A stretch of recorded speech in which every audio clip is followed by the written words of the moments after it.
Hello, my name is Bair, and I'm the General Manager for Reclamation District 108, and I represent local farmers here on water issues. We're standing at the Wallace Weir fish trapping facility where salmon have made their way up the Yolo bypass. They're actually a little bit confused on their migration on their way back up to spawn. The reason for this is that the lower end of this floodway where the Sacramento River joins in, it's very tidal, so there's large flows coming in and out of both the Sacramento River and this flood channel. And what happens is salmon on their way from the ocean back up to their spawning grounds get confused by the flow in and out of the lower end of the bypass, and many of them will end up coming up the flood channel instead of the Sacramento River.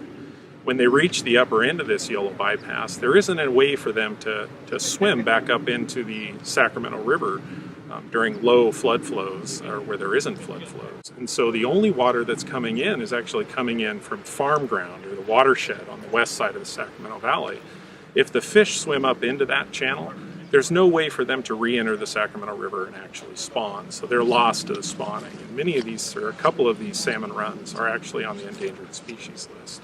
So what's behind me now is a fish trap facility. It's a temporary facility that Cal Fish and Wildlife Service are operating, and they capture these adult spawning fish on their way up and put them back into the Sacramento River. What we'd like to do is actually create a permanent facility here. Facility would be about 100 yards upstream of the one that's in place now, and it would allow Fish and Game to trap on a kind of a broader range of flow events and be more of a permanent solution.